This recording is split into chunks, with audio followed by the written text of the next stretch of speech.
जंगल मध्यरु नरकंकाल ठाब पुरी जिला काकटपुर थाना अंतर्गत लताहरण पंचायत अधीन बालापड़िया जंगल बेणाबुदा मध्य एक नरकंकाल उद्धार होइछि। नरकंकाल पड़िथिबार देखिबा परे स्थानीय लोके काकटपुर पुलिस को खबर देइथिले।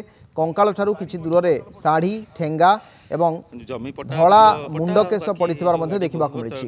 कंकालटीकु व्यवच्छेद पई पुलिस पठाइछि। तेबे पाखरे पड़िथिबा आनुषंगिक सामग्री और साड़ीरू संपृक्त नरकंकालटी जड़े महिलांकर होइथाइ पारे बोली संदेह करा जाउछि। तेबे व्यवच्छेद रिपोर्ट आसिबा परे कंकालटी महिला ना पुरुषंकर हत्या ना मृत्यु एसबुर कारण जना पड़िबो बोली पुलिस कहिछि। हमर गाई फिटिकी आसते मुझे गाई देखा देखला बेलू ये कंकालटा पड़ी यही आम बाला दंडे आम घर टू 2 किलोमीटर आगू लोक आम खबर दे आगुरी किए देखी जाते लोक सब जाम ये आसी देखिले देखार एमती देखुचे मृत्यु देह पड़ी बाला दंडा यहाँ आम खबर पाई समस्त गाँव में हला हला भितर आम आसी पहुँचला देखिलु गोटे कंकाल पड़ी लुगा आ बाड़ी आ कि पाचिला चुटी पड़ी एमती तो आज्ञा कहबनी चुटी तो पड़ी सीटी आ लुगा बाड़ी जहाँ जना पड़ी स्त्री लोक पुलिस आसला जहाँ हे।